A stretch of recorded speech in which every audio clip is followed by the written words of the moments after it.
Bongbong Marcos. Forever in the history of the Philippines. Not only here, not only now. Our children, their children will know about what happened to Rodrigo Duterte. Yung pong nangyari kay President Duterte, and we had evidence to show, ginawa lang nila yung investigasyon in 2023. Nawala na po tayo sa ICC in 2017. Tama ba? 2019, 2018, we abrogated the treaty. 2019, sabi lang, residual daw yung naging effect ng warrant of arrest. Hindi totoo yun. Nagsimula ang investigasyon in 2023.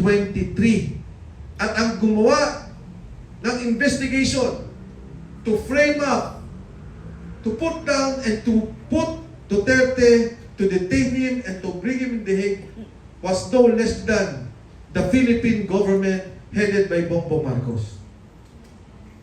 Pinagawa niya yung ebidensya in 2023, nung wala pa hong warrant of arrest, umuwi si Pangulong Duterte, dinetain nila sa airport. Illegal po yun. There was never a warrant of arrest from any court in the Philippines. Ang nakalagay po sa treaty natin, kasi dalawa ho yan eh, merong treaty extradition with other countries. Assuming, for example, Malaysia, Korea, may extradition treaty. Meron naman tayo on the basis of a statute, which is the Rome Statute, na nagkaisa tayo under the International Criminal Court. Sumama tayo dyan. Ano nakalagay doon? Na kung ano man ang pag-aresto, rirespetuhin ang saligang batas ng ng anumang bansa. Whatever country, they will respect the local laws. Eh di ba sa konstitusyon natin, nakalagay due process? So dapat kung ano yung nangyari sa kanila doon, dumaan sa korte rito, ibinigay kay Pangulong Duterte. Pero hindi yun eh. Talagang sinetap nila na pag-uwi ng Pangulong Duterte, i-detain nila at ilalabas ng Pilipinas at magkakaroon ng trial. Ano ang ebidensya?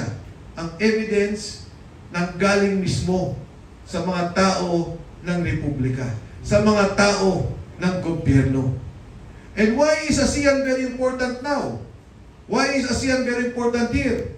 Lahat po tayo ng ASEAN dito. We were all colonized by other countries. Singapore, UK, Laos, Cambodia, Vietnam by the French. Yung Singapore, Malaysia by the United Kingdom. Alam natin ang dumaan sa isang opresyon sa kolonyalismo. Alam natin yung naging problema ng soberenya. Lahat tayo lumaban for independence. Why will you now sacrifice a Filipino? Bring him to another country. Charge him in another court, in a foreign court, with foreign laws. Eh, pagka may OFW tayo, hindi natin alam ang kaso. Nandiyan kagad ang Philippine government. Whether right or wrong, because he or she is a sovereign, is a Filipino citizen, dinedepensa natin yung Pilipino. Kung minsan convicted na, we talk to the governments, pwede ba balayaan ninyo? Pwede ba i-downgrade ninyo? Ito, Pilipino, dating Pangulo, tayo humuli, tayo nagpasuko. So I understand, and I know, that the ASEAN governments know and have experienced colonialism and the fight for sovereignty. Hindi lang ito politika. Prinsipyo, teritoryo, soberenya ng bansang Pilipinas. And so we must continue with this fight. We must petition the different governments who are here today to tell them that Cebu wants you to know, and we want to be heard, that we have a problem in this country.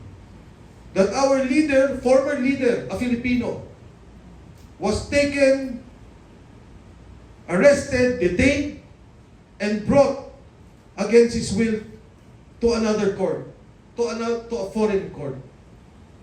And all of this was done by our own government. Alam nyo, nung ako po'y nasa kabinete, sa pagkatinuod, adilig ni ingon nga kay tuod manglangsad ni sa 28 eleksyon.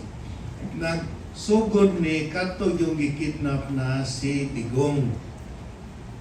Ako personal